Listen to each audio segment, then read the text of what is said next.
سڵاو ڕێزان، سڵاو ڕێزم هەیە، زۆر بەخێر بێن سەرچاو هیوادارم هەموو لایەکان باش بن. دوای تۆزێشتر بەرنامەکانمان دەست پێ دەکەین.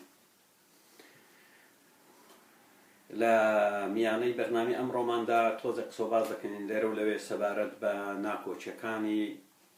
دروستکردنی گەردوون لە ڕوانگەی قورئانەوە و لە ڕێگای ئەوە ئاماژە بە هەندێک مفەسیرەکان دەکەین بۆ وەڵامدانەوە بە سمێڵ قوتە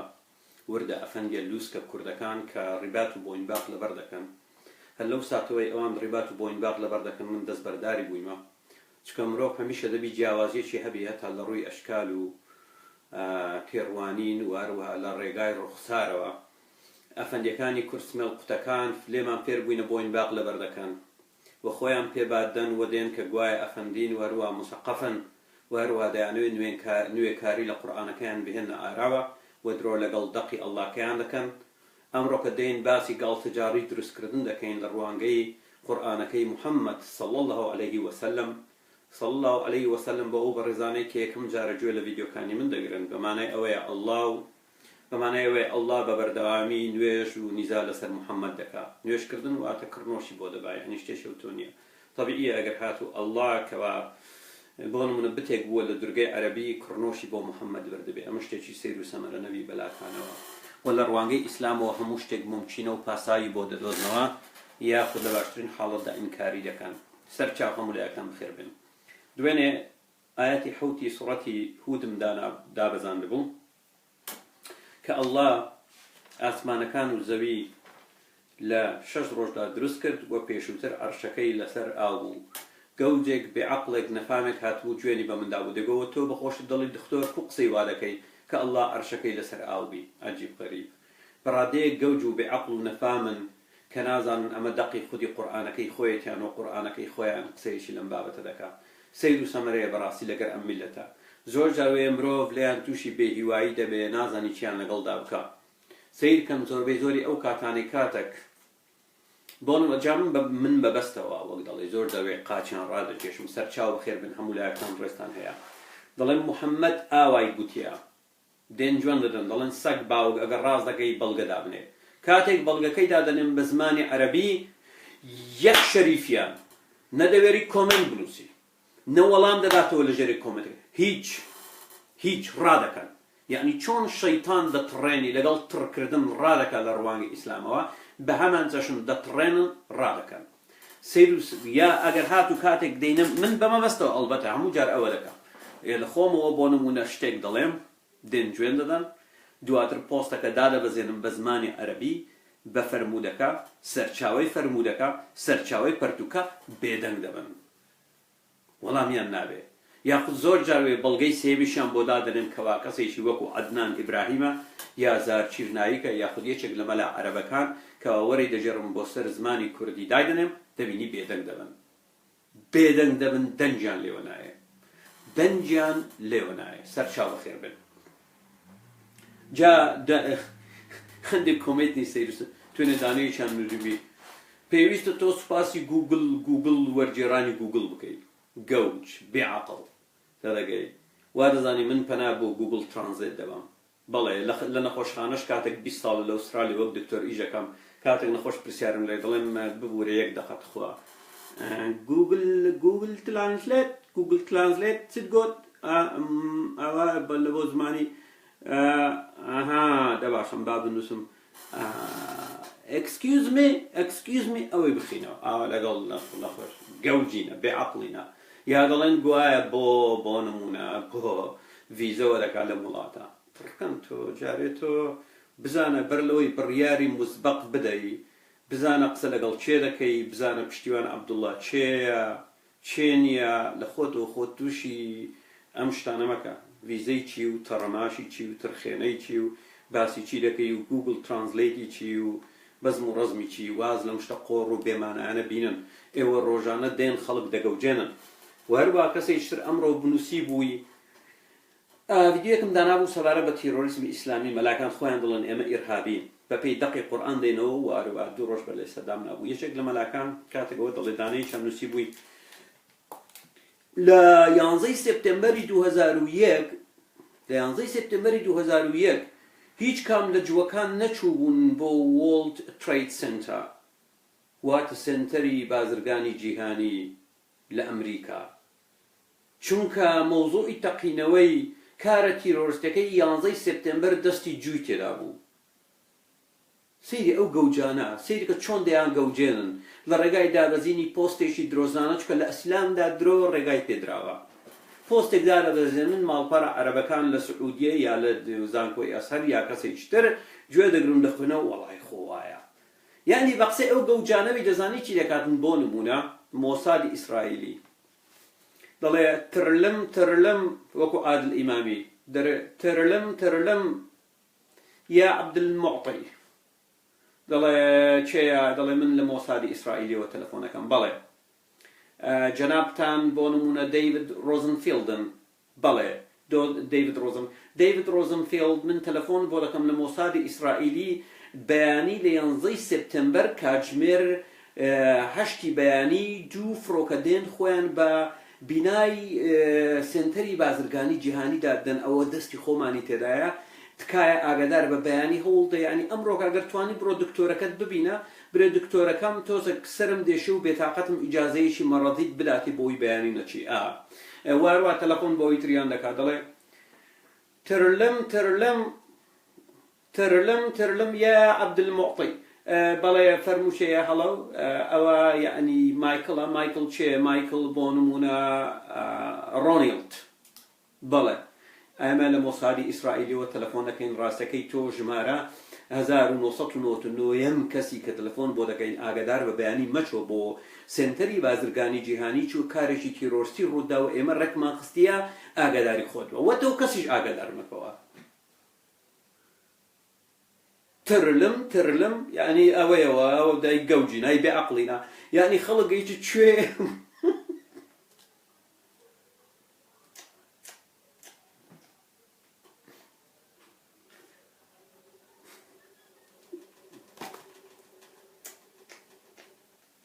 ڕۆژانە نازانم ڕاستەکەی بۆ ئەو میلەتە بگریم یا پێیان پێ بکەنم ڕاستەکەی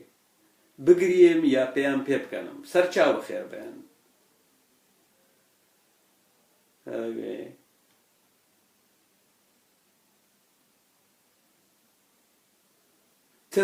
ترلم چیە جەنابتان ناوتان یعنی هینە ئیسحاقە بەڵێ ئیسحاق جانەوە گوتمان بەیانی مەچوو بۆ دەوام بۆ ڕاستەکەی ئێمە مۆسادی ئیسرائیلی پلانێکمان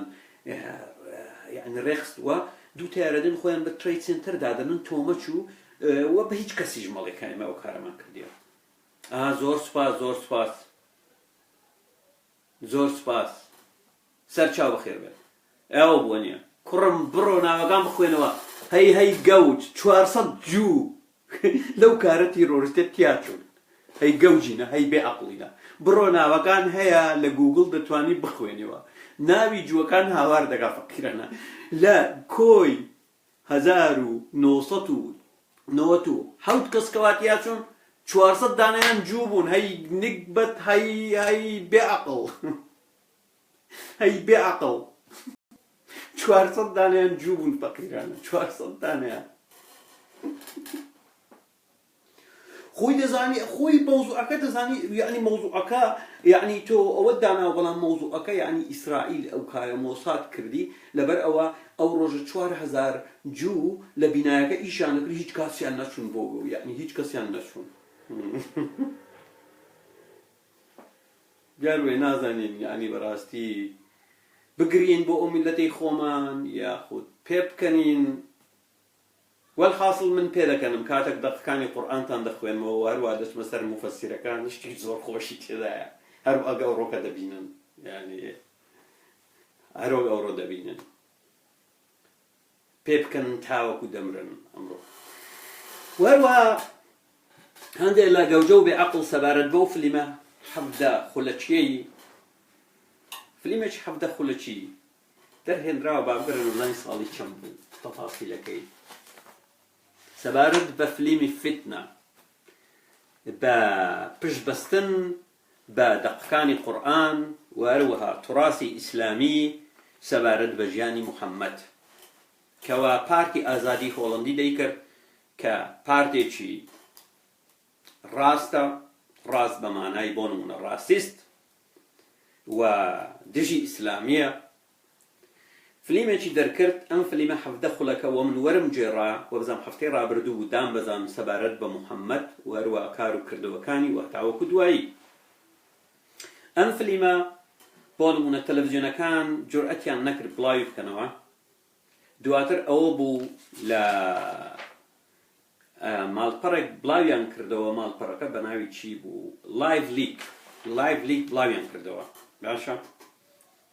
كسي كان هنا وقصدك هولنديا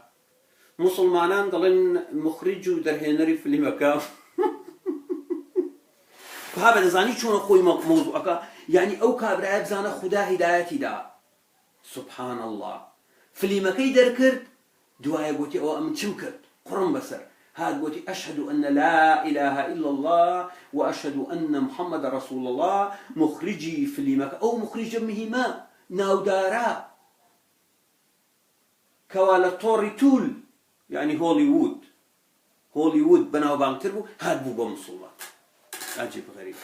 تو جاري شو تسر فيلم بزاني مخرجك چه بو بزاني در هنري چه بو برهم هنري چه بو نوسيني ام فيلم چه بو اكتر كاني چه بون هستم چون گوتم زور اقصي دوباره دكن وسم القطب كردكان هاشم با راسكي با سيرچك باب كم زانچيا دبينم او كابرايا ناويلي شو نقيا عجيب غريب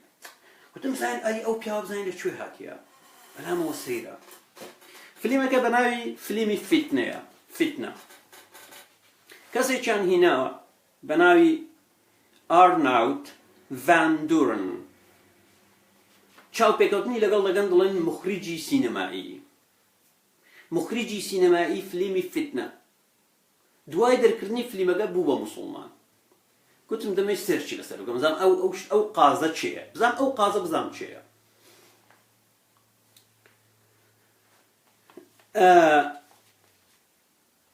اگر بقرا نسر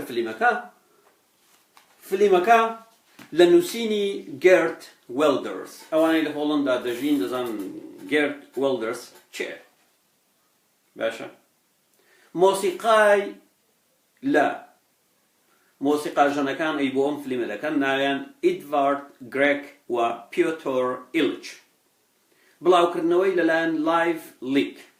أكتر كان هيتشان بناوي أرنولد فان دورنين تيج كامشان دقرم دا سورم ناوي ببين مو لفيلمك إيشكا همو معلومات داتي سبارد بفيلمك تيداني عجيب غريب فيلمك صالي 2011 شوا أو ناوي تيدانيا أو نجيبينا رسنيت إيرانية كبناوي أرنولد فان دورن عجيب غريب تبكي بقرأ بصورة مقابلة يتم توا أو أرنولد فان دورن برسياري لذا كان دلنتو كاتر يعني خدا هدايتي داي لقرآن معجبي كاما يعني كاما سورة بوي قلتي دلتن آياتي 36 بوچلوي سورة النساء قلتن بعد زام چه دلت خدا لو دقانه چی دلتن دله خراپەکاری لەگەڵ دراوسێکانتان و لەگەڵ دایکتان و لەگەڵ باوکتان و لەگەڵ نازانم چێتان مەکەن عجیب غەریب یعنی پیاوێک تۆ لە ئەوروپا بژی و ئەندامی ئەلبەتە ئەو پیاوە ئەندامی پارتی ئازادی هۆڵەندی بووە سەرچاو ئەندامی پارتی ئازادی هۆڵەندی بووە ئەو پارتە ڕاسیستەی یا ڕاستڕەوەی کەوا لە هۆڵەندایە واتە ئەو پیاوە خۆی پیاوێکی ڕاسیست بووە باشە تۆ بچی قورئان بخوێنی و بڵێ من معجبی ئاەتی 36 و 40 ئێبابی بابم ئەی چۆن بوو ئاەتی 34 بینی کاتە دەڵێ ئیضرەبوهن ئەخر خاڵە ئارنۆت ڤاندورن 2 دەق پێش و دەرە ئەڵڵای قورئان دەڵێ لە ژنەکانتان بدەن یعنی ئەڵڵای قورئان دەڵێ لە ژنەکانتان بدەن تۆ ئەوەت بەجێیەک دواتێ سەر 36 دەڕێ دەقی 36 دەڵێتن چاکە بکەن لەگەڵ دراوسێکانتان و خەڵکی هەژار و دایک و باوکتان یعنی تۆ گەوج هەی گەوج لە دەڕێن مایەکەی موسا دەقی تێدایە دەقی شەشەم و حەوتەم و هەشتەم و نۆیەم و دەیەم کە باز لە ڕیزگرتن دەکا ڕیزگرتنی دایک و باوک باز لەوە دەکا کە نابێ شەهوەتت بچێ بۆ ژنی دراوسێکەتان باسی هەموو ئەو شتانە دەکا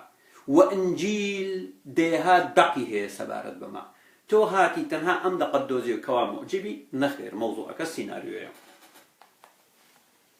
ئەم نانەجیبی ناڕەسەنە ساڵی مانجی 12 ساڵی 2011 لە حیزبی پارتی ئازادی هۆڵەندا تڕۆ دەکرێت دەردەکرێت سیرکە جا ئیسلامەکان لە ڕێگای مؤلفەت القلوب خەریکی ئەم دۆڕاوانن لە کۆمەڵگا یعنی بۆ نمونە گۆرانی بێژێکی ئەمریکی لە ڕێگای قمارکردنەوە دەدۆڕێنێ ئیفلاس دەکا دەچن خۆیانی لێ نزیک دەکەنەوە سەردانێکی سعودیی تێ دەکەن حەجێک دەکا 5-6 ملیۆن دۆلاری دەنێ دەگەڕێتەوە شەهادە دەینی بۆ ئەوی بڵێن بزانە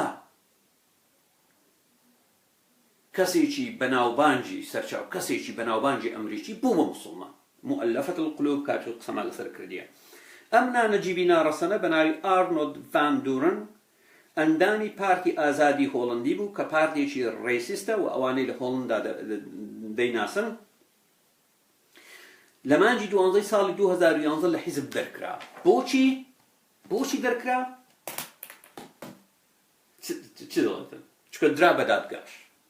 دادگاکە چی بوو بۆ نمونە تلیاکی بە مناڵانی تەمەن خوارەوەی 16 ساڵی فرۆشت بوو تلیاک لەسەری ئیسپاد بوو و ئەوانەی لە هۆڵەندا دەژین ئەم ڕاستیە باش دەزانن تلیاک بە مناڵان ماینە بە مناڵانی تەمەن 12 ساڵی و 13 و 14 ساڵی فرۆشت بوو باشە کاتێک فرۆشت بووی لەسەری ئیسپاد بوو و لە ساڵی لە مانجی مەحکەمەکەی بەردەوام بوو کاتێک ئەوەی لەسەر کەش بووە وە گوتم مانجی 12 2011 لە حیزبەکە دەریان کرد و دادگاکەی بەردەوام بوو تاوەکو مانجی شوباتی ساڵی 2014 غەرامەیەکی مالی زۆری بەسەر سەپێنرا وە گوتیان دەبی 240 کاتژمێر بۆ کۆمیونیتی کار بکەین لەوێوە کابرا موسڵمانان دەزانن دێن لە دەوری کۆ دەبنەوە و دەڵێن بۆ نمونە ئەو پارەیە کەوا دادگا لەسەری کردووی بە ماڵ غەرامەکە پێت دەدەین و تۆ تاس دەبێ ئیش بووی و کونیەت پیس بووی لە تاوانی لە کونیەی هۆڵندا نووسرا هەر کەسێک بۆ نمونە لە هەموو دنیا وایە دەستدرێژی سێکسی کوشتن تلیاک دزی خیانەت وەروە هەندە دۆکیومنتی هین کردبوو کونیەی پیس دەبی نە ئیشی دەست دەکەوێت نە ئیشی سیاسی دەست دەکەوێت نە هیچ و خۆش دەزانن سیاسەتمەداران چۆنن دێن موسڵمانان دەوری کۆ دەبنەوە و دەبێ بە ئیسلام ئەمە هیچ پەیوەندی بە مەوزوعی فلیمەکە نییە جا هاتینە کاتێک مقابلەی دەکەن وا خۆی نیشان دەدا ڕۆڵێکی بەرچاوی هەبووە لە فلیمەکەی بۆ گەوجاندنی خەڵک ئەمە هیچ پەیوەندی بە فلیمەکەوە نییە و دوای ئەوەی یەکسەر دێ کاتێک دەوێت بە ئیسلام حزبێک دروست دەکا بە ناوی حزبی هیدایەتی ئیسلامی سیرکە حزبی چکە ئەوانە شەخۆرن حزبی هیدایەتی ئیسلامی لەگەڵ پیاوێکی موسڵمان بە ناوی عەبدە ئەلخەولانی چکە خۆشی ناتوانی خۆی کاندید کاتەوە بۆ پەرلەمانی هۆڵەندی جارێکی تر لەبەرەوەی کونیەی پاک نییە واروەها ئەو نانەجیبی ناڕەسەنە چی دەڵێت کاتێک بزنێزمانێکی کەنەدی بە ناوی ستیڤ مامان کەوا جوو بوو بە پارە 140 کچی ئێزیدی و مەسیحی لە دەستی داعش ڕزگار کرد. خۆتان ئاگادارن کەوا هەواڵەکە 2 ساڵ بەر لە ئێستا بڵاو بووە. پیاوێکی جووی بزنسمانی کەنەدی 140 کچی ئێزیدی و مەسیحی بە پارە لە دەستی داعش ڕزگار کرد. خۆتان هەموو پۆستەکانتان دەبینی ئەو کات. ئەو نانەجیبینە ڕەسەنە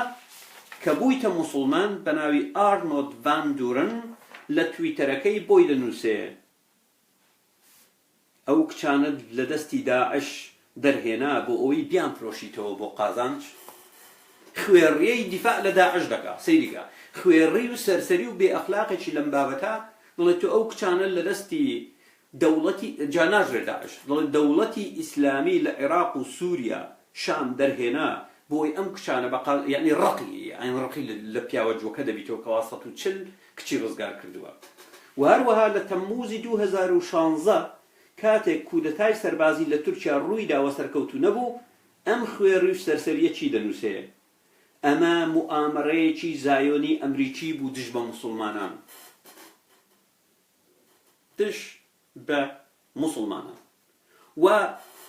فلیمەکە ئەگەر بگەڕێنەوە بۆی لە دەرهێنانی سکارلێت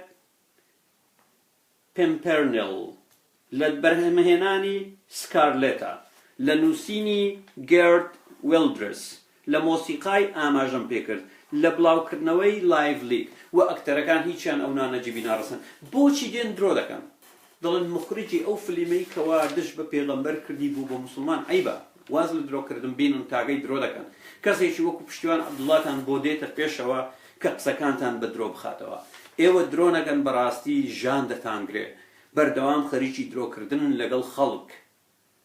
بەردەوام خەریکی درۆکردن لەگەڵ خەڵک. نا لە ڕێگای پارە مؤلفەت القلوب کاک کەلاری. مؤلفەت القلوب ئێمە کاتی خۆی باسمان کرد دەقێکی قورئانە و من ڤیدیۆشم لەسەر دانا بۆ نمونە بۆ ئەوەی کەسێک وا بکەی دڵی نەرم بۆ ئیسلام لە ڕێگای پارەوە تۆ دەیکڕی یا کەسێک لە ئاستی دنیا ناسراوی پارەی پێدەدەی بۆ ئەوەی دیفاع لە ئیسلام کە ئەگەر موسڵمانیش نەبی بۆ ئەوەی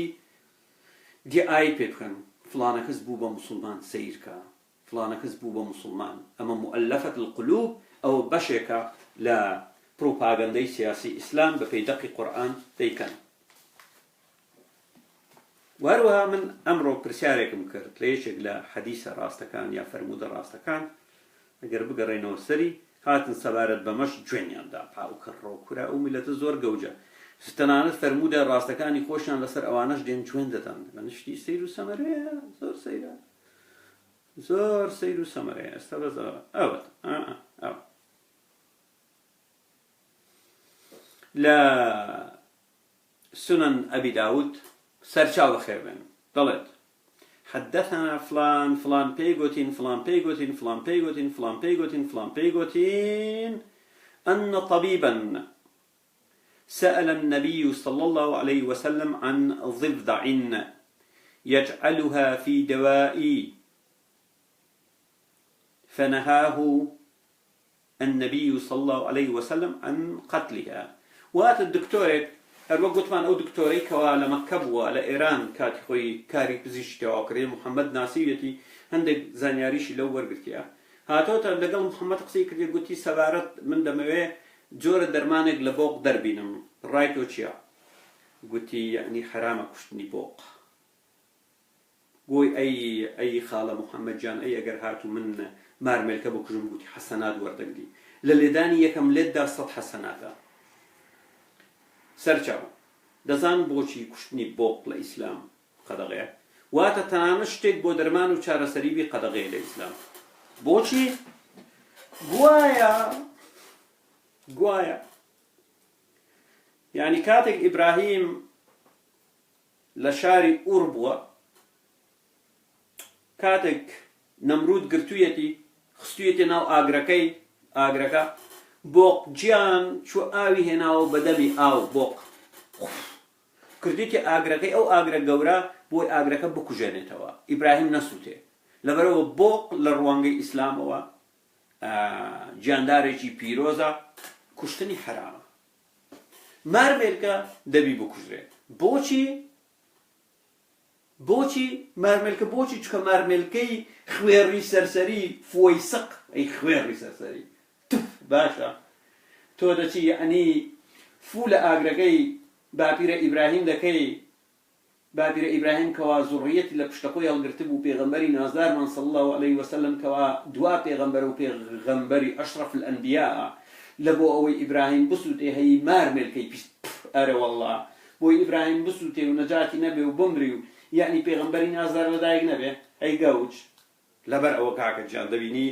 یعنی مارمێلکە کوشتنی خێرە لەبەر ئەو مۆزوعە بەڵام بۆق یعنی حرامە ئاگری خۆش کردی بەڵێ بەڵێ ئەو ئاگرە گەورە ئەو ئاگرە گەورەی خۆش کردیە ئاگرە گەورەکەی خۆش کردی لەبەر ئەوە حرامە ئاگاداربن نابێنە سەر بابەتی ئەمڕۆمان گاڵتە جاڕی دروستکردن لە ئیسلام هەمومان گوێمان لێ بووە بۆ نمونە مەلاکان ئیسلام قورئان دەڵێن ئەڵڵا هەر شتێکی بووە چی دەڵێ ئەڵڵا بۆ ئەوی شتێک دروستکە ئەڵڵا چی دەڵێ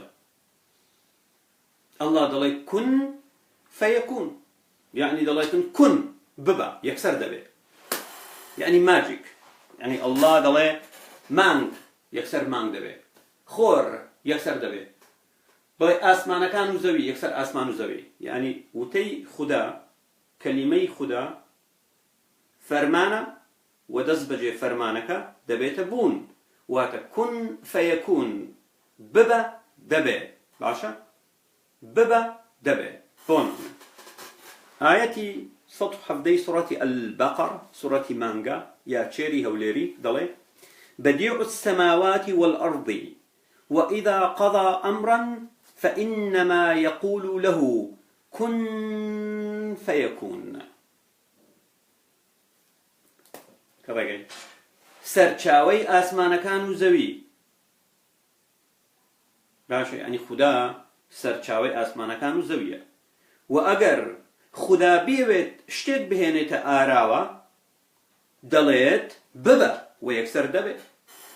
وات الله پێویستی بەماندیبوون و هیلاکبوون نییە بۆ خۆی لە شوێنی خۆی دانیشتووە دەڵێ حۆریە دەست بەجێ دروست دەبێت نانا من ئەوم نەویست ڕاستەکەی ویستم تەسک بێت تەسک تۆزە بڕۆ حۆریەی تەسک و تریسک دەست بەجێ حۆریەی تەسک و تریسک دروست دەبێت مناڵی کوڕی قنگلوس یعنی دەست بەجێ ولدانم خەلەدون دروست دەبێت دەمەوێ هەرزەکاری کوڕی قنگلوسی جوان یعنی دەست بەجێ غیلمان دروست دەبێت یعنی وتەکانی سەرچاو یعنی قسەی خدا وتەی خدا دەست بەجێ دەبی دێتە جێ کون فەیەکون باشە بزانین لە ڕوانگەی ئەندەقەوە دروستبوونی کەون و کائینات بزانین ئەڵڵا چۆن دروستی کردیە یعنی بزانین چۆن دروستی کردیە لە قورئاندا ئەگەر هات و سەیر بکەی چەند هەڵەیەکی گەورە هەیە کە ئێستاگە زۆر بەخێرایی باسی ئەو بابەتەمان کردی بەڵام ئەم جارە زۆر بەدەقیقی دێنە سەر هەند بابەتی دیاری کراوە سەر چاو بەخێر بێن باشە بابەتی دیاری کراوە دەقی قورئانمان هەیە دەڵێ ئەڵڵا لە سەرەتا زەوی دروست کرد ئینجا ڕووی کردە ئاسمانەکان دواتر حەمەجیان خاڵە حەمەدۆک محەممەدجیان پێغەمبەری نازدار ئەشرەفی ئەنبیا ئەشرەفی خەڵقی کائینات هاتووە ڕێک لە بیری کردی کە پێشووتر چی گوتیە ئەم جاران ڕێک پێچەوانەکەی گوتیە گوتیەتی ئەڵڵا لە سەرەتا ئاسمانەکانی دروست کرد ئینجا دواتر زەوی دروست کرد بەڵام لە دەقەکانی تر دەڵێتن لە سەرەتا ئەڵڵا زەوی دروست کرد ئینجا ئاسمانەکانی دروست کرد دەقی زۆرمان هەیە دەڵێ لە 6 ڕۆژ دروستی کرد دەقێکمان هەیە دەڵێ نە وەڵڵاهی بابم لە 8 ڕۆژ دروستمان کرد دەقمان هەیە دەڵێ ئەڵڵا ئاسمانەکان و زەوی دروست کرد لە 6 ڕۆژ دەقمان هەیە دەڵێ نەخێر ئەڵڵا ئاسمانەکان و زەوی و ئەوەی نێوانیانیشی لە 6 ڕۆژ دروست کرد دەقمان هەیە دەڵێتن ئەڵڵا ئاسمانەکان و یەک زەوی دروست کرد دەقمان هەیە دەڵێ ئەڵڵا 7 ئاسمان و 7 زەوی دروست کرد عەجیب غەریب لەگەڵ ئەمە تێکەوە فەرقە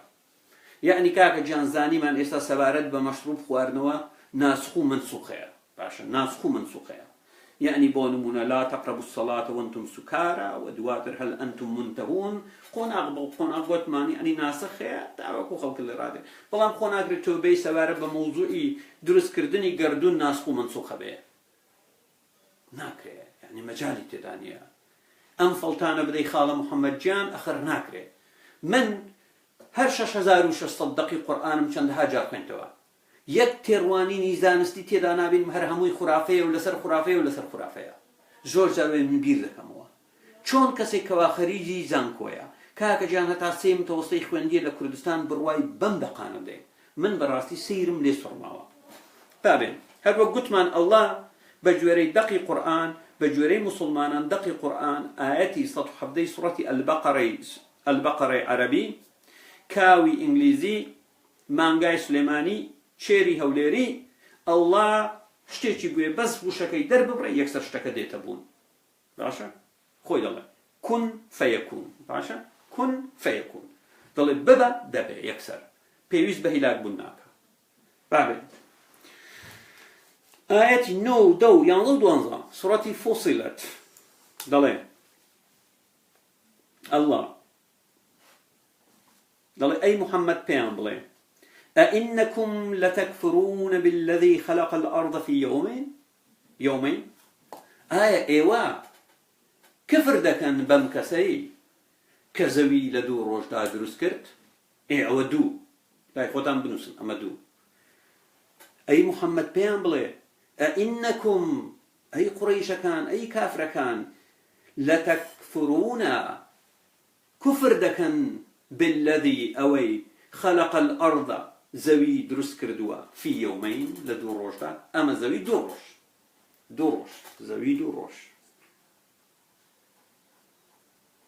الله جان بس دزاين شون هر لسردا وباكش باب بلم خود دلي من اگر بلم كن فيكون بلم زوي دبي من نازم بوشي دو روجي خاين بو من لو موضوع تيناغم جا سيركشي لويدا دو روجي تو بقد دو روجي ايمزنيه يعني زور دورو درشترا اخير خير بي مشكله نيه دقي ديام دلي وجعل فيها دي بستيتوا وجعل فيها رواسي من فوقها إنجا تشاي لسردا تشسبان وقدر فيها أقواتها وبيداويستيكاني تيادا بنيادنا في 4 أيام تشواروش أمش تشواروش زوي وكو بونمونا وكو تختايا كدروس كده هيجي لسر نبوها أما دوروش إنجا شاي لسردانا و پێداویستەکان وەکو ڕووبار و نازانم چی و درەخت و وەتا وەکو دوایی 4 ڕۆژ ئەمە 6 ڕۆژ ئەم 6 ڕۆژ بەس بۆ زەوی و پێداویستەکانی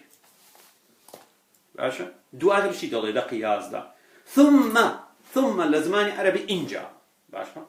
ثم يعني ئینجا يعني ئەمەی تەواو کرد يعني ئینجا باشە بۆن من تۆ دەڵێ من سلف لسياركم لي ددم إنجا لي دخرم وهذا توناتواني لي بخوري أجر هاتو سلفي ليندي أم دقج نو ده بيمان دلي زوي درس كرديا بيداويست بدو روش بيداويست كاني 4 روش أما 6 روش إنجا ثم استوى إلى السماء إنجا روي كرد آسمان الله جان أمان تواكر إنجا وهي دخان وآسمان دو كلبو فقال لها وللأرض الله بآسماني قوت وبزوي قوت أأتيا طوعا بخوشي خوتان ورن سيكري صك بخوشي خوتان ورن أقرنا بزور دتانينو دتان كم بفلي يعني الله جان بآسمان وبزوي قسيانا قدل ورن بخوشي خوتان ورن أو كرها ويا بزوري دتانينو يعني خوي درستي كرديا يا بزوري دتانينو قالتا أتينا طائعين قلتان بابي بام خط وراك الله جان إما بخوشي خومان دين هاتين بخوشي خومان هاتين شد بابي بام بيمان بليو نجات من أو هاتين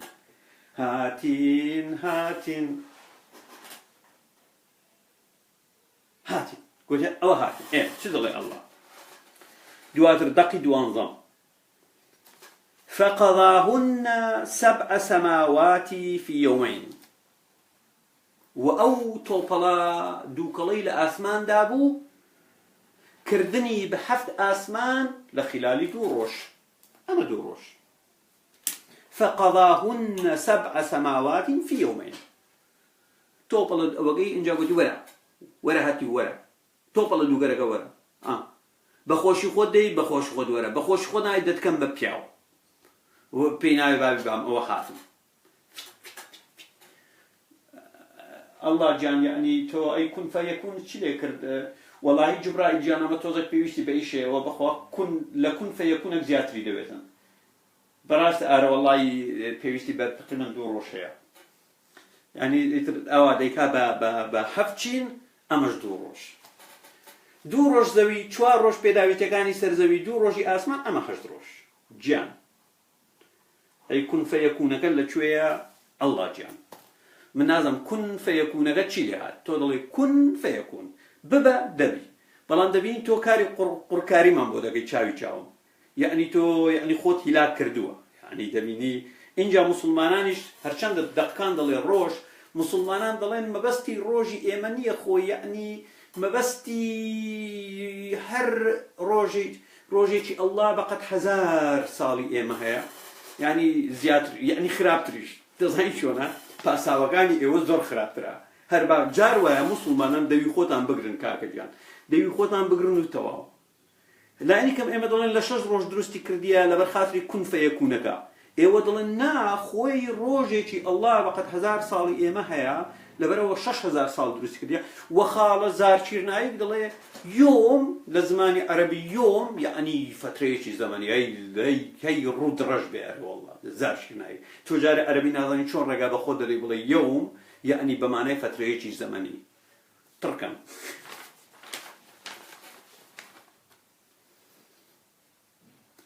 اینجا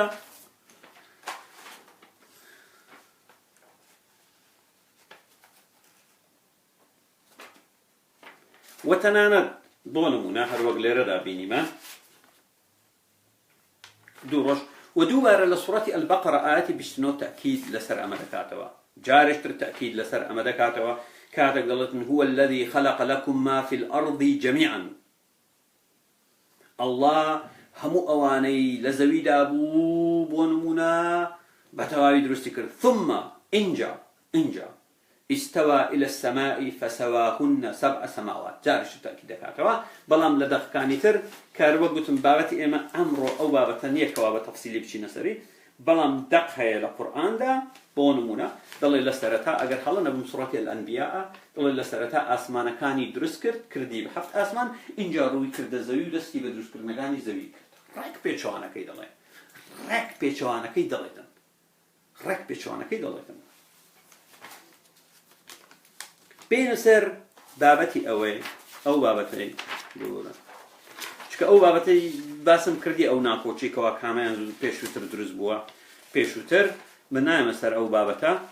بلام دينا سر موضوع إيش روجكو أوكي الأعراب أو نقروش بون من دقي هي الله دقي سيد سمري هي بون من دليتن آياتي سي سورة الأنبياء أولم يرى الذين كفروا أن السماوات والأرض كان رتقا ففتقناهما وجعل من الماء كل شيء حي أفلا يؤمنون أي نابن كوا آسمان كانوا زوي بيك وأوها الكابون وإيما لكمان جاكر نوا ولا أوها مشتيشي زندوما هنا آراوا جاء أولي كان على أساس ببيك بانك بلام درويا شكا إيما هر وقت دبین بیگ بانگ نزدیک به 14 میلیون سال بله است اصلا تمنی زویل اگر تو بو 5 میلیون سال کمتر وات 9 میلیون سال گردون لپرسندن دابو زوی بونی نبوه بلام لم دقا الله قرآن دلی زوی هبوه و آسمان هبوه اما تقاندومتان او يعني ليكمان جاكرنوا كأمش دوباره جارشتر ناكوشي لقل هم دي دقيتر دكري دوات قصواسي لسربكين بين سر موضوعي كأي ما بس أمر قصير لسربكم لآياتي 54 سورة الأعراف ضلت وأروها دوباري كردوته والآياتي 6 سورة يونس وهروها دوباري كردوتو لآياتي حوتي سورة هود وهروها دوباري كردوتو لآياتي بنجاونوي سورة الفرقان بهندك قوران كاريوا چی دڵێت ئەوانە بۆ نمونە ئەگەڵ الأعراف بخوێنینەوە إن ربكم الله الذي خلق السماوات والأرض في 6 أيام ثم استوى على العرش وهروها يونس همان شد ضلي وهود آية حود ضلي وهو الذي خلق السماوات والأرض في 6 أيام وكان عرشه على الماء ضلي الله آسمان كانوا زوي لشج رجدا دروس كرت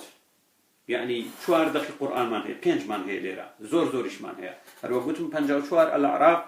3 يونس هود فرقان 59 دلن 6 روش وهروك بيشوتر بيني مان دلي 8 روش بلان أوي كوا إما أمرو بستمانا أويا دلتن وكان عرشه على الماء وعرش الله لسر أوبو باش واتا عرش الله لسر أوبو برلوي الله آسمان كانوا زوي دروس بكا الله خوي هبوا عرشي هبوا عرشكشي لسر أوبوا برسياري من أويا ولا يقدو دقيق رداد دواي أوي إنجا دواي أوي آسمان كانوا زوي دروس دكا دز بسر عرش دادقري سيد خود لسرتا دلي الله سيدك أو تناقصاتاني كوادي بيني لا آيات حوتي سورة هود دلي الله آسمان كانوا زوي لشج رجدا دروس كرد وبيش أوي دروستيان بكا عرشكي لسر أوبو بلان لآياتي 54 سورة الأعراف إن ربكم الله خداكتان الله كآسمان كانوا زوي لشج رجدا دروس كردوا إن جا دواي دروس كردنيان دستي بسر عرش داقرتوا أي تو بيشتر دلي بيش دروس كردني آسمان كانوا زوي الله عرشكي لسر أوبو ودواي دروس كردني آسمان كانوا زوي دستي بسر عرش داقرتوا أي چه عرشكي لستاندبو سيرا يعني ديارا ناكو چكي ليرا هر وقت حزب ناكو چكي يكن كوازور رونا بزانين لروانجي أم دقوا هر وقت أيما دشي نسر آيات حوتي سورة هود بين سر أو تفسيري واتا لم دقوا دبينا الله بتنيا نبوا آوك يا أم آو أزلي وأبديا وأرشك يا أرشك أزلي وأبديا باشا الله بتنيا نبوا باشا هر وقت دلين الله زويو آسمانكاني لشش روش دروس کرد وربر لدروس کردنیان عرشكي لسر أوبو واتا الله هبو عرشكي بوني هبو وآويش بوني هبو واتا أم سيدانيا أزليو أبدين باشا أم سيدانيا أزليو أبدين باشا ناویشی لخوینا کوشتی باڵندە غەمجینەکان تڕکە بڕە ئەزەلی و ئەبەدی دەقەکە وامان پێ دەڵێ ئاوێک هەبووە عەرشی ئەڵڵا هەبووە عەرشی ئەڵڵا لەسەر ئەو ئاوە بووە و ئەڵڵا هەبووە بەر لە دروستکردنی گەردوون واتە سێ شتمان هەیە ئەزەلی و ئەبەدیە و قورئان پێمان ناڵێت کە ئەڵڵا عەرشی دروست کردیە و ئەڵڵا ئاوی سەرەتایی دروست کردیە بەڵام پێمان دەڵێ لەگەڵ ئەوەش ئەڵڵا پێشووتر عەرشی هەبووە کاتێک ئاسمانەکان و زەوی دروست دەکا دەست بەسەر عەرشدا دەگرێتەوە جارێشتر وەک بڵێ لە منافسەدا بووە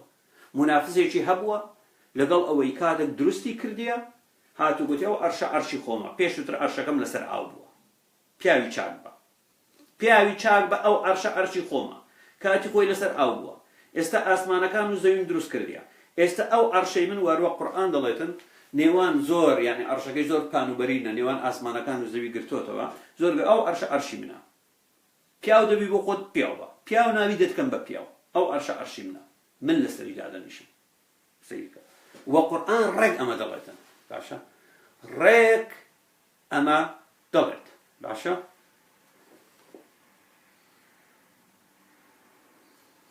و ئەمە ڕێک لە خوراافەی سۆمەریەکانەوە هاتیە ڕێک خوراافەی سۆمەریەکان دەڵێ لسرتا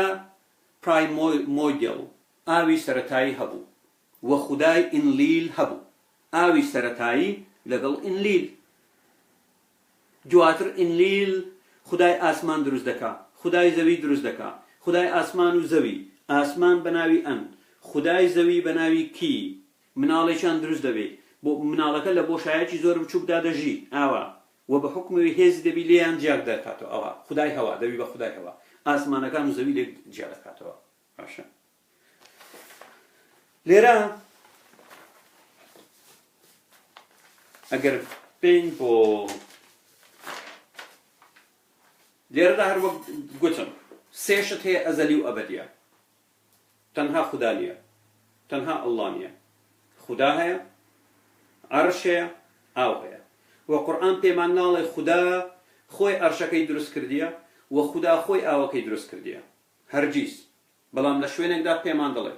عەرشەکەی لەسەر ئاو بوو و دواتریش دەست بەسەر عەرشدا دەگرێت واتە ئەو ئاوە سەرەتاییە هەبووە پرسیاری من ئەوەیە ئایا خودی ئەمە شرک نییە بەخوا دوو ئایا ئەم ئاوە خودای دروست کردیە یا خودا ئەم ئاوەی دروست کردیە و وەڵامیشتان نابێت لە خۆتانەوە مێن لە خۆتانەوە قسە بکەن من دەقی قورئانم دەوێتن من دەقی قورئانم دەوێتن نەک تۆ لە خۆتەوە بێی لێکدانەوەی بۆ بکەی من دەقی قورئانم دەوێت سەرچاو دەقی قورئانم دەوێت بۆم بێنی کە خودا خۆی عەرشەکەی خۆی دروست کردیە خودا خۆی ئەم ئاوە سەرەتایی دروست کردیە بە پێی دەقەکانی قورئانتان و محەممەدیش هەمان قسە دەکا ئێستا بۆتان دێنم بۆ نمونە بابێنە سەر تەفسیری ئاەتی حەوتی سوڕەتی هود لە ڕوانگەی مفەسرە سەرەتایەکانی قورئان السعدي دڵێ وهو الذي خلق السماوات والأرض في 6 أيام وكان عرشه على الماء أو خدا آسمان كانوا زوي دروس كر لشز روجدا وعرشكي لسر أو السعدي دڵێ يخبر پێمان دڵێ تعالى خدا أنه أولها يوم الأحد ڕۆژی یەکشەمە دەستی بە دروستکردن کرد خدا دەڵێ ئەڵڵا ڕۆژی یەکشەمە دەستی بە دروستکردن کرد یعنی کون فەیەکون نایخوا لەگەڵەوەش قورئان پێمان دەڵێ ئەڵڵا بڵێ کون فەیەکون یەکسەر شتەکان دێنە بوون بەڵام لێرەدا ڕێک پێچەوانەکەیەتی واروە دەخانش پێمان دەڵێ پێچەوانەکەیەتی چونکە دانەیەشیان دەڵێ 8 ڕۆژ دانەیەشیان دەڵێ 6 ڕۆژ دانەیەشیان دەڵێ لە سەرەتا ئاسمانی دروست کرد دواتر زەوی دانەیەکی تریان دەڵێ لە سەرەتا زەوی بوو دواتر ئاسمان والحاصل دەڵێ ئەوەلها يوم الأحد يكم درس كردن لروج يكشمبو وآخرها يوم الجمعة ودوا بروسي درس كردن لروج هيني كوتايهات واتا شمة يكشم دوشم سيشم شاشم بينشم جمعة خريب بو وحين خلق السماوات والأرض كان عرشه على الماء فوق السماء السابعة ودڵێ کاتێک ئاسمانەکان و زەوی دروست کرد عەرشەکەی لەسەر ئاو بوو لە شوێنی ئاسمانی حەوتەم هەروە گوتمان ئاسمانەوە نییە لەو شوێنێکەوە ئێستا ئاسمانی حەوتەمی لێیەکەوە لە ڕوانگەی ئیسلامەوە عەرشەکەی ئەلەوێ بوو لەسەر ئاو بوو باشە ئەمە السعدی الطنطاوي دڵێ وكان عرشه قبل خلقهما ليس تحته شيء سوى الماء ودڵێ عەرشەکەی پێش دروستکردن واتە دروستکردنی ئاسمانەکان و زەوی هیچی لەژێر نەبوو تەنها ئاو نەبێ واتە عەرشەکەی ئەڵڵا تەنها ئاوی لەژێر بوو وفي ذلك دليل على أن العرش والماء كان موجودتان قبل وجود السماوات والأرض ودڵێ ئەم دەقا دەلیلە بەڵگەیە بۆ ئەوەی کە عەرشەکەی خودا و ئاو پێش دروستکردنی ئاسمانەکان و زەوی بوونیان هەبووە یعنی غێر مباشر اعتراف دەکا ئەویش دڵێ بوونیان هەبووە ثم قال بخاري دڵێ بخاري لە فەرموودەیەکی ڕازدا دڵێ قال النبي محمد قتويتي إن الله ولم يكن شيء غيره الله بوني هبوة وجگە لەخوا هیچ شتێکی تر بوونی سەیری تەناقوزاتی فەرموودەکانی محەممەدیش اینجا دەڵێ ئەڵڵا هەبووە وجقل الله هیچ تربوني نبوة وكان عرشه على الماء وعرشكي لسر أو إيه محمد جان لردا تكواتك غلطة يعني لسر داي جملة قد لقل بشي دوامي جملة قد تناقضات باب شكو تودري تنها الله بو هيج تربوني نبوة والله عرشكي لسر أو واتا عرشو آوشوا كواتا يعني بشي دوامي رستكت بشي يكمي رستكت نفي كاتوا باشا نفي كاتوا شكو سيش تحبوا ضلت لا فرمودة فيه ثم خلق السماوات والأرض إنجا آسمان كانوا زوي درسكرت وكتب في الذكر كل شيء إنجا للتابلوي بارزار آسمان الله قلت أهمو باب نسم تشكم قرآن أزلي وأبدية باب نسم يعني الله قاعد درستي كده قلمي هنا ولا قلت تابلوي بارزار آسمان يعني لشيء دست بيحكي أصلا دست دبشة أبو لهب دست دبشة يعني مال وناز ونعمة الدنيا فرياد ناكوي جنكو جنهتي جنكو كول داري لسر بشتو ملوان كيتشي لملا الله يبزاني باش لروي الوزن وقع يعني باش خرابني اما يكسر الله دستي بوبرديو لتابلوي بارزراوي آسمان دستي كردي بنوسين قرآن نسي وأزلي وأبديها لقل الله بوني هبوها سرشا بخير بيكاك مارك يعني يكسر دستي بوبرديو وكتب في الذكر كل شيء هموش تيجي نسي انجا وروها خالة طاوي دليل صحيح مسلم دليل قال رسول الله صلى الله عليه وسلم في غنبري الله أو مسلم آمجي بكري خالة طاوي آمجي بكري إن الله قدر مقادير الخلائق الله تقديري كرت بو بيداويتيكاني دروس كردن بيويستي بچي هيا كن فيكون نايقوا الله جان تولا آياتي ستحضي سورة البقرة بيمان دلي من بلن كن فيكون وانا بلن ببدله كتشيليرا يعني دوباره جاريش تر القرآن قد جارك دلي شجروجو جارك دلي هجروجو اسم القطكانش ايمد دمانو يارمتي دين بلن الله جان تنها بيويستي بشجروج بوا الشجروج خومان اوان دلن نخير شجروج يعني روجي الله 1000 سال ودكا 6000 سال بلان هر نقوش يعني الله جان محمد جان بيد دلي الله يعني بيري كردو تخميني كرد بو بزاني بيداويتكاني درس كردن تشيا قبل أن يخلق السماوات والأرض بيج أوي آسمان كانوا زوي درس بكا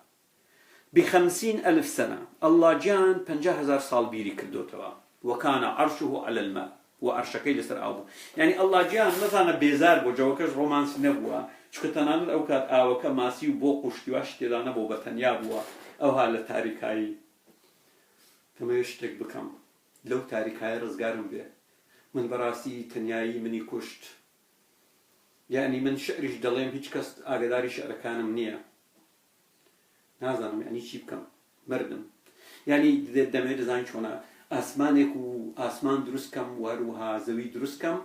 وروها دواتر پیغمبرش آخر زمان هبتن صورتي والضحى بو بنيرم سوين بربيان يعني بربيان بينم تشتي بربيان من زور معجم لو تاريكاي مردم براس أسب بروشكي جيربي أسبكان سوين دي بيبخوم زور مهمة تزاني وخوري تسكو تريسك كرخو من مردم لو تنياي من هالي رسكي بهاشت لم يطمثهن إن شأنهن أبكارا كواعب أترابا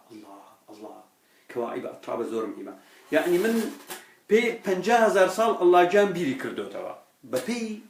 صحيح مسلم فرمودي محمد الله جان دانش و 50,000 سال چیم پێویست دەبێت يعني چەند تەنشیش بۆ سەبا يعني سەباکەی تۆزێک مەزبوط بی چکە من سەقفی ئاسمان دروست دەکەم دەزانی سەقفەکە بەبێ عەموودیش دەبێت يعني خۆتان نەزانن ستوونی نییە دەبێت سەقفەکە دەبێت زۆر محکەم نابێت فروجیشی تێدا بێت نابێت کونیشی تێدا بێت نابێت قڵیشیشی تێدا بێت و لە دەروی سەقفەکە وا دەکەم مانگ و ڕۆژەوە بە دوای یەکدا بسوڕێنەوە یعنی بە مەزبوطی نابێت هیچ کامێکچەنەوەی تر ببڕێ و زەویەکەش دەبێت تەخت بێ ڕووباری تێدا بکەم چای تێدا بکەم چای تێدا دروست دەکەم بۆەوەی کەوا نەلەرزێ یعنی نەلەرزێ و زەویەکەش لەسەر پشتی نەهەنگ دادەنێم وجار بجار قبل يعني سونامي دروس كم أو ماسيش يبود إنهم خوي بلرزني يعني بيت سونامي يعني چەندتەن چیمەندۆ چەندتەن بلۆ چەندتەن چی 50,000 ساڵ ئەڵڵا جان ئەوە بیری کردوتەوە یعنی نەیتوانێ بڵێ کون فەیەکون کون ببە یەکسەر ببێ 50,000 ساڵ و ئەو کات دەڵێ وەکانە عەرشه عەلە الماء محەممەد جان وەکو قورئانیش دڵێ عەرشەکەی لەسەر ئاو بوو ئێ کاکە جان بۆشی ئەخر ئێستا موسڵمانە سمێڵ قودەکان بۆشی جوێن بە مندەن ئەمە خودی دەقەکانی محمد للروانجي إمدين قرآن تفسير لكن أفر مدكاني محمد قال إن الله قدر مقادير الخلائق خدا جان تخميني بيداويست بري بيداويست كاني درس كردني كر قبل بيش أوي سماوات وأرض درس بكا بماوي چند ب50,000 سنة ب50,000 سال 50,000 سال تنها بیری کردو جا 50,000 سالی خدایی 50,000 سال دانشو تنها بیری کردو نه چی من توی زیاتری دوه چی من توی زیاتری دوه اون موضوع آوانی آوار سهل نیه و بتابتی من لسرتا دبی کعبه درست کم يعني او شوینه پیروزا يعني لسرتا كعبه وقل رابردوش باسمان کرد يعني كعبه لسرتا يعني درست دکم او شوینه پیروزا دواتر آوا وکو کرا یا زبده آوا كاتك آوك توزا كم دك آو بسري دا سركوي يعني زور مهمة وأو كاتك 50,000 سال بيري كردوتو عرشكي لسر آو سيرا باشا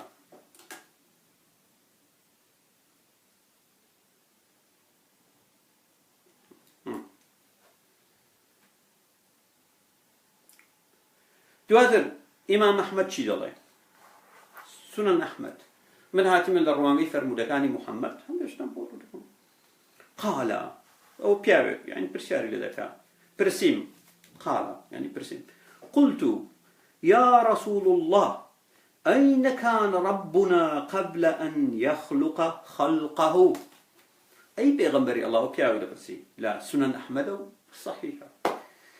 أي بيغمبري الله خدا كمان لشويبو بيش أوي آسمان كانوا زوي درست فكر زور زي بيستا ودي أم القرآن ده كون مدلل أرشكي لستر أوبو بزين ليش شو بس زمان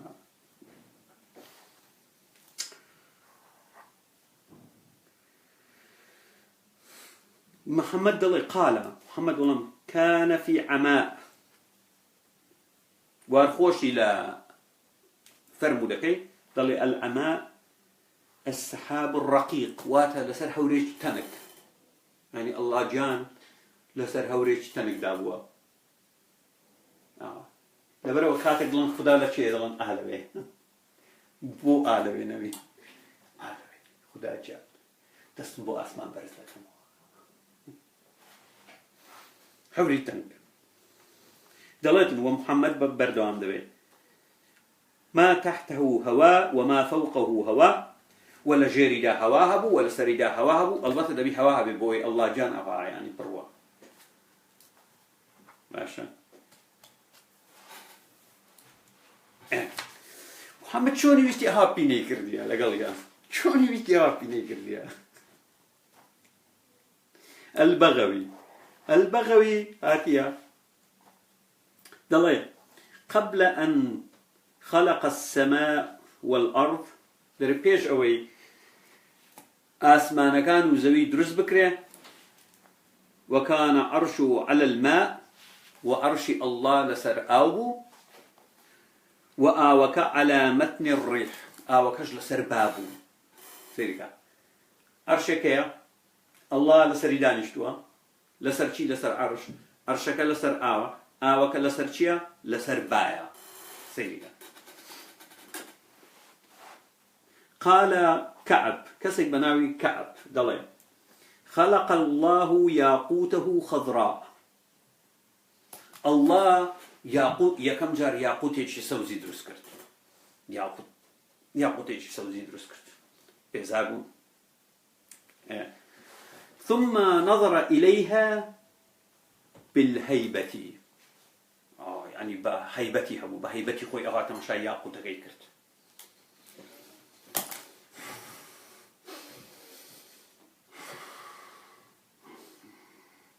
يعني مري لكر لا ياقوتكي مري لكر فصارت ماء ياقوتك بوباو ياقوتك بوباو يرتعد يعني ياقوتك لرزي يكسر بوباو لا ترسي هيبتي الله يكسر بوباو او كشد لرزي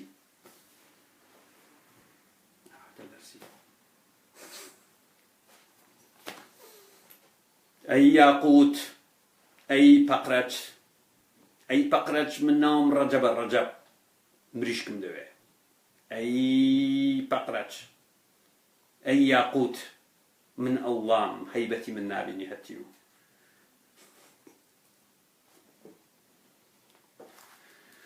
إن جاء دلتن ثم خلق الريح إن جاء الله بايدرس كرت فجعل الماء على متنها وكي اختصر بشتي با يا قدري كرد وكلا ترسال الرزي إن جاء بايدرس كرت وكي اختصر بايكا ثم وضع العرش على الماء إن جاء عرشك لخوي هنا كرسيكا ودي بابي أخوة من توزك با بلام جويجير إذا خوش بالا سردابنيش والله يخو زور مرتا ام استاغا توزك باشتر لو يكره من لنا او دانش تبون 50 سال بس بيرم دك دو استا باش توزك دغرو د سوريا سن تاريخيه بلان باش ني جوليش كده قال ولا إن الله تعالى كان عرشه على الماء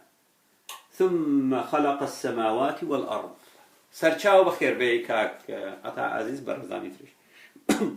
ودلائه الله عرشكي لسر آبو إنجا آسمانا كانوا زوي درس كرت وخلق القلم إنجا قلمي درس كرت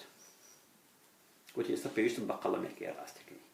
من قلم نبي ننوس مشتكانم لبير دچيتوا چونك سردمانك داده بونمون من بير دبم يعني بونمون للتوراة وتوما يعني إبراهيم وجدي سري إسحاق ببري 2000 سالي بيبشي من القرآن رنجا بلم وجدي إسماعيل سر ببري نابي بيشتم بقلم هذا بنوسم مشتكان دي بنوسم لبيرنا وخلق القلم فكتب به ما هو خالق وما هو كائن من خلقه إن جاوشتاني نسيك درستي كرديا يعني بزاني تدرس وكو بونمونا مقاول ديتن يعني كم ريلو خاني تعرف كرديا والله ما مستعجل تا استاك نزيك با نزيك من مضبوط مدوي بايبال 15 تيمنتو بيستن شيش من صرف كهم أشتانا شنوسي الله جل ثم إن ذلك الكتاب سبح الله ومجده 1000 عام إن جاء أو برتوك تابلو بارز رأي أسمك الله كيدا نسي شكا بدستي بيروزي الله نسرا بردوام يعني الله يحلد برتوكا الله من چند مزنا چند جوانا سيدي كان بهيبت چند جوانا هندي جرمرو موچا الله منا چند جوانا دي لي سرچوبي بومن دستري سرچوبيش له ولير دفروش بلان مي غاواني من دي لدا يعني او پردوغا بردوام لبرامبر الله چي دغو با الله دا خلدغو وروا بوماوي هزار سال الله شكومن كرت 1000 سال الله شكومن كرت ومجده 1000 عام قبل بيش أوي يعني الله تكشتكاني نزيكا واتشون دروس كردن دكا قبل أن يخلقوا شيئا من خلقه بيش أوي كواشتك دروسكا 1000 سال بو أو تابلويا أها الله يدا هول دقود إنجا دواء دستي بيكرت همو أوانا وتناند دقي قرآن كاتك دلي الله لشج روجدا ولا شوينك دلي لهج روجدا آسمانا كان وزوي دروس كرت رجنا كوتشي هي لقل أم دقي قرآن آياتي حفظي سورة البقرة كاتك دلي الله كن فيكون شد رزدك أما ناكوتشي دلي الله دلتن كن فيكون دقي قرآن واتببه وشتك دبي بلام هروك بيمان دلين دقاني قرآن دقيق دلي الله هج روجي بيتشوا كونو كائنات درسكا دقيشان سندها دق دلين شج روجا والتراث الإسلامي دلين هر روجيشي الله 1000 سالة واتا الله زوري خانوا واتا الله او تواناينيه هر وقت ايوا اماجي بيرك واروها خالد ومي شر وقتما برل دروس كردن الله هبوا عرشك هبوا واوي شبوا شكد الله وكان عرشه على الماء واتە ئاو هەبووە ئەرش هەبووە ئەڵڵا هەبووە واتە ئەوانە هەر سێکیان دووبارە لە ڕوانگەی ئێوە ئەمە شرک کردنە بەخوا. وابن الكثير همان شت همان فرمودي إمام أحمد دوبارة دكاتوا وبخاري دوبارة آماجي ببخاري ومسلم كردي بيشتر آماجمان بيكر أو دو فرمودية ومسلم دوبارة ابن كثير آماجة بو فرمودية مسلم دكاتوا ضل قال رسول الله پیغمبر الله قتي إن الله قدر مقادير الخلائق قبل أن يخلق السماوات والأرض ب50,000 سنة. الله جان بماي 50,000 سال دانش 50,000 سالي خوي عرشكي لسر آلبو دانش تبو بيري دكر دوا تخميني دكر چی پێویستە بۆ دروستکردنی ئاسمانەکان و زەوی چی من تۆ بلۆگ بەرد یعنی نازانم چی وەڵایی بەخوا زیاتری دەوێ ئەو مۆزوعە 50,000 ساڵ ئەوە دانیشتیان ئەڵڵا جان بیر دەکاتەوە چی دەوێت ئێبادی بابم یعنی ئەڵڵا جان بڵێ کون فەیەکون یەکسەر دروست دەبێ بە پێی قورئان پێمان دەڵێ ئەڵڵا جان بڵێ 7 ئاسمان یەکسەر 7 ئاسمان زەوی یەکسەر پێویست ناکاتن یعنی بیرکردنەوەی نایە مۆزوع. وكان عرشه على الماء وأوكات عرشكي لسر آو. ومجاهد حسن قتادة ضلين كان عرشه على الماء والماء على الريح عندي كان ضلين وابو لسر آو ولم آوك لسر بابو سر شاو بخير بن سر شاو بخير بكاكرم ماشي. القرطبي همان شد ضليته راسكي ببيجي آوازي دوباره دڵێتن الله قسەی کەعب دووبارە دەکاتەوە الله یاقوتێکی سەوزی دروست کرد اینجا الله بە هەیبەتەوە سەیری یاقوتەکەی کردەوە مڕەی لێ کرد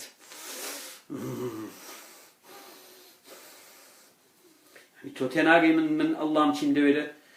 ئەڵڵا گیان چاوی چاوم یعنی مۆزوعەکە ئەوە نییە بڵێ کون فەیەکون ئاو من یەکسەر دەبم بە ئاو چاوی چاوم بۆچی مڕەم لێرەکەی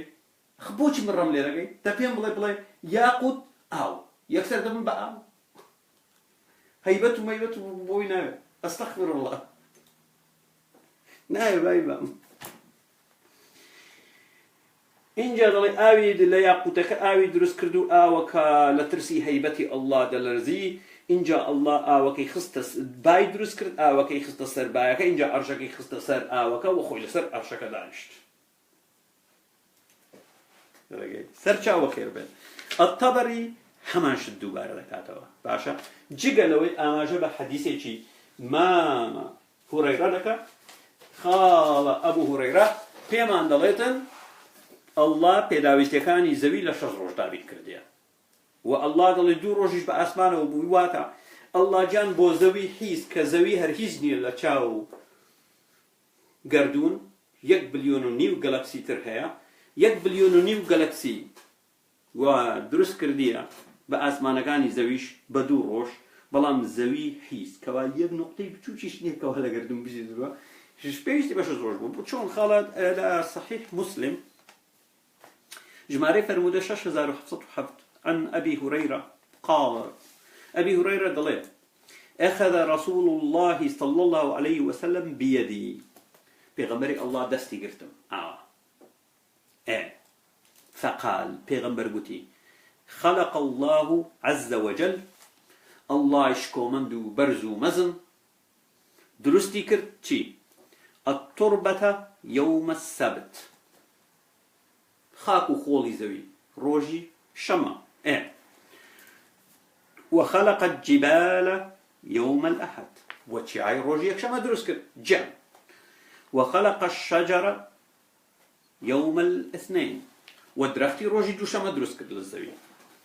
وخلق المكروه يوم الثلاثاء اشتخرا بقاني سرزويشي دروس كرد وكو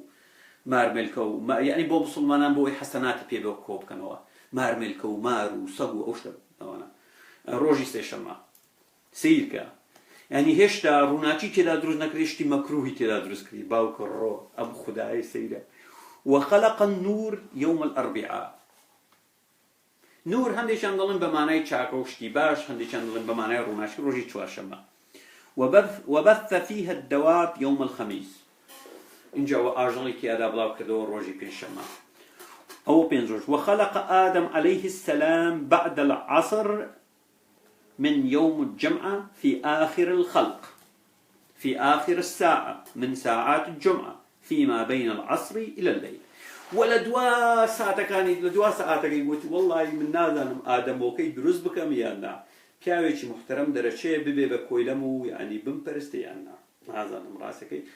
لە دوا سەعاتەکانی ڕۆژی هەینی دروستی کرد لە نێوان عەسر بۆ مەغریب دروستی کرد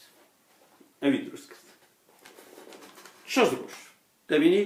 ئەڵڵا گیان خەریکی زەوی بوو بۆ ماوەی 6 ڕۆژ واتە ئەمە یەکێک لە دەقەکانی قورئان دەسەلمێنێ کە ئەڵڵا 2 ڕۆژ زەوی دروست کردیە دواتر 4 ڕۆژ خەریکی پێداویستەکانی بۆ 6 ڕۆژ ئاسمانەکانیش دوو ئەوە 8 ڕۆژ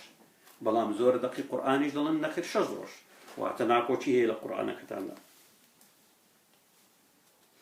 و هەمان فەرموودە هەیە دووبارەی کردیتەوە لە شوێنی تر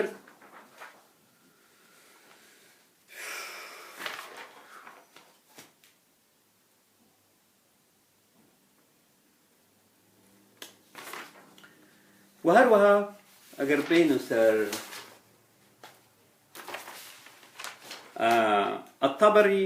الطبري دووبارە بۆ نمونە باسی دروستکردنەکان دەکات دەڵێ ڕۆژ یەک شەمە و دوو شەمە و سێ شەمە و چوار شەمە و پێنج شەمە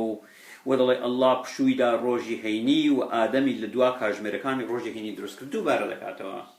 و دەڵێ هەر ڕۆژێکی ئەڵڵا کە ئاماژە پێ دەکات بە 1000 ساڵە 1000 ساڵ واتە ئەڵڵا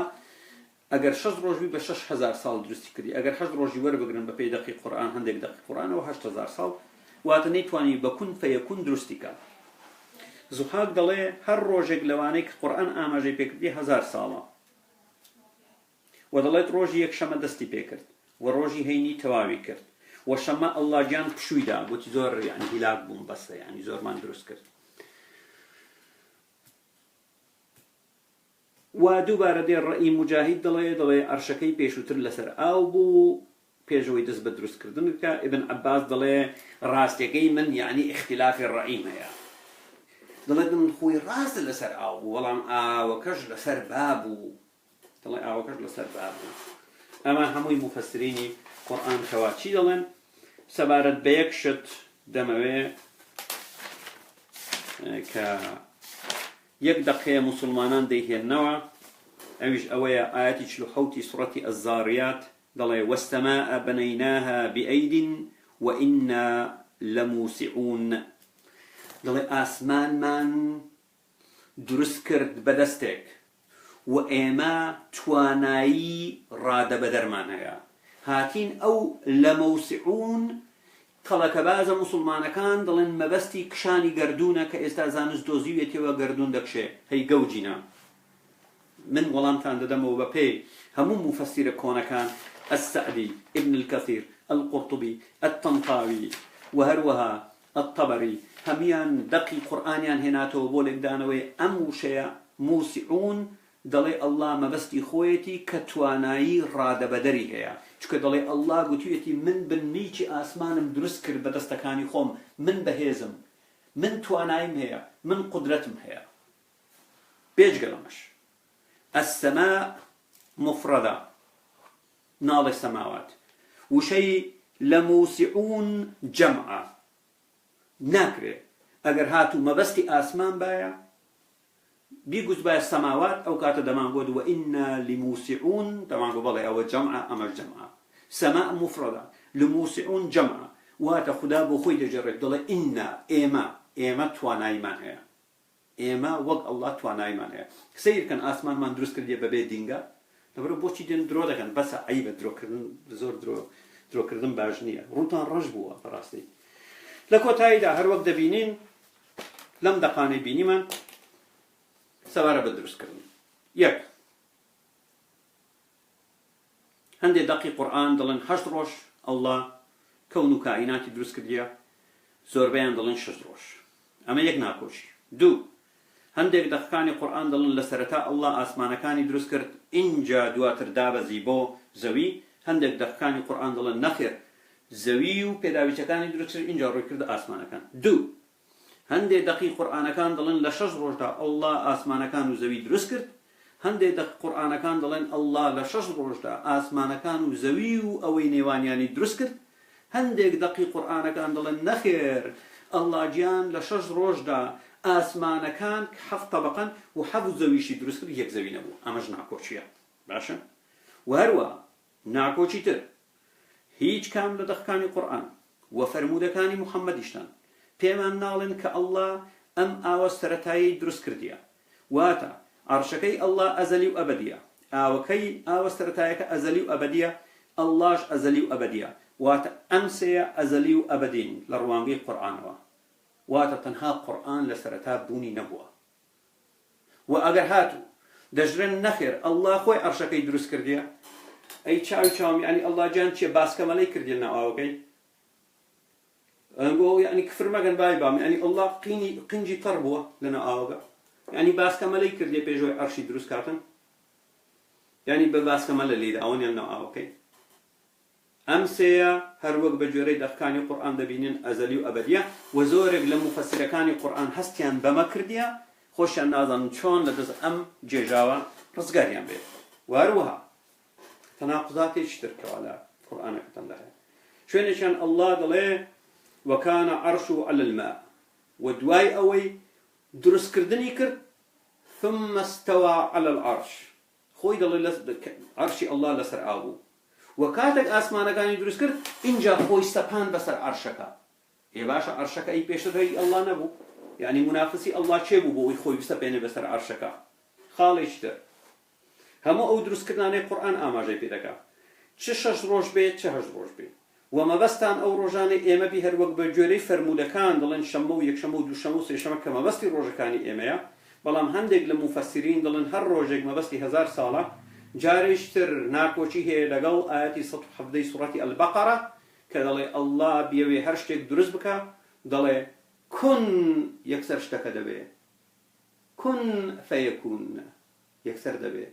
بەڵام ئێوە هەروەک خۆتان دەبین دەقەکانی قورئان ئەڵڵا گیان زۆر هیلاک بوو بە دروستکردنی کەون و کائینات، و 50,000 ساڵ بیری کردوتەوە پێویستی بە چەند تەنچیمەنتۆ هەیە و نازانم چی هەیە و چی هەیە و چی و چی هەیە. واتە جارێشتر ئەمە تەناقوضە یاخود ناکۆچیە لەگەڵ دەقەکانی قورئان. ئەو چیرۆکانە هەر هەمووی لە دوورگەی عەرەبی بوونی هەبووە، موحەممەد هیناویەتی و نووسیویەتەوە. چیرۆشی بۆ نمونە بابلیەکان، سۆمەریەکان، خورافاتی سەرەتایی و ئەو خورافاتە لە ناو هیندۆسیەکان بوونی هەیە کە خوداکەیان لە سەرەتا تەنها ئاوی سەرەتایی هەبووە لەسەر بەلەمێک بۆ نمونە جرت و فرتی کردی لەسەر ئاو، و قورئانەکان تان هاتووە هەمان شتی دووبارە کردوتەوە، هەمان شتی دووبارە کردوتەوە. جا وەڵامی ئەم پرسیارانە بۆ ئێوە بەجێ دێڵم، ئێمە مرۆڤی لۆجیکین، خاوەن عەقڵین، ئێمە عەقڵی خۆمان نەکردووە بەکەر بۆ ئەوەی بە دنیای خورافات بگەین، نەخێر. ئێمە مرۆڤی لۆجیکین کاتێک شتێک دەخوێنینەوە وەکو ئێوە نایخوێنینەوە، بڵێن ويطوف عليهم ولدان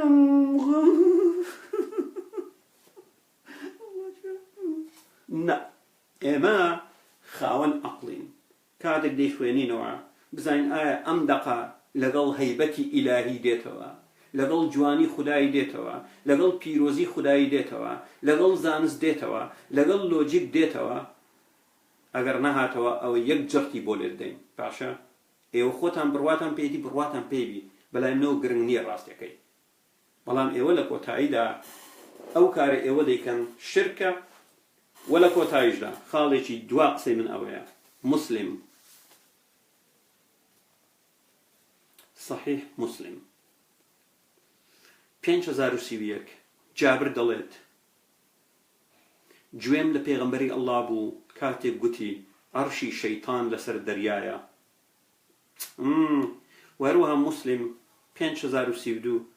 جابر گوتی پێغەمبەری ئەڵڵا گوتی عەرشی شەیتان لەسەر ئاوە. وەمان لە شوێنێک جێمان لێ بۆ ڕاستەکەی، یعنی قورئان بۆ پێی فەرمودەکان ئەڵڵا عەرشەکەی لەسەر ئاو بوو، خاڵە شەیتانیش عەرشەکەی لەسەر ئاوە، واتە شەیتان و ئەڵڵا دراوسێ بوون. وایە یعنی خۆی پێدەچی کە لە کاتێکدا دەبینم لە دوورگەی عەرەبی ماڵەکەی ئەڵڵا کە کەعبەیە و دراوسەی شوێنی ڕەجمکردنی شەیتانە کە ماڵی شەیتانە دراوسێنە، ئەم دوو پیاوە بەبێ یەکتر ناتوانن، هەرگیز بەبێ یەکتر ناتوانن. وەک دەڵێ قاپ و سەرقاپی یەکترین ئەمە لە قورئانەکەتاندا هەیە ئەمە لە فەرموودەکانتاندا هەیە کاتێکی شاد بۆی بەڕێز و ئازیز هیوادارم هەموو لایەکتان ساغ و سەلامەت بن ئێوە دەڵێ فەرموودەیانە کاکە جا من چی بکەم فەرموودەی دڵی ماڵی شەیتانیش ئەرشی هەیە چاوی چاوم ئەڵڵا ئەرشی هەیە شەیتان ئەرشی هەیە عرشی ئەڵڵا لەسەر ئاوە عرشی شەیتان لەسەر ئاوە ماڵی شەیتان لە نزیک لە مەککەیە ماڵی ئەڵڵا لە مەککەیە لە دەوروبەری ماڵی ئەڵڵا حەفت جار دەسوڕێیتەوە حەفت بەر لە ماڵی شەیتان دەگری تێدەگەی و ئیتفاقی مزبەقەیە لە نێوان ئەڵڵا و شەیتان شەیتان دەڵێ ئەڵڵا گیان بمهێڵەوە دەڵێ چیم بۆ دەکەی دەڵێ وا دەکەم مرۆڤ بەلا ڕێدا بڕوا دەڵێ جەزاک الله خەیرم دەڵێ ئەوە ڕێگان پێدای هەتا ڕۆژی قیامەت دێنمەوە بڕۆ هەرچی پێ دەکرێت بیکە بەلا ڕێیاندا بە یعنی ئەمە ئیتفاقی مزبەقە و هەیە و کلچی یەکترین هەردووشیان هاتاوگەری یەکترین کاتێکی شاد با کاتی زیاترتان لێ نەگرم بداوای لێ بردنش دەکەم ڕاستەکەی بەرنامەکانی من تۆزێک دوور و درێژن من دەزانم بۆ زۆرێک لە ئێوە گونجاو نییە بەڵام چار ناچارە دەبی تۆزێک بچینە ناو بنج و بنەوانی بابەتەکان وەروە پێکەنینیش خراپ نییە پێکەنین سوودی هەیە بۆ مرۆڤ هەر بژین کاتێکی شاد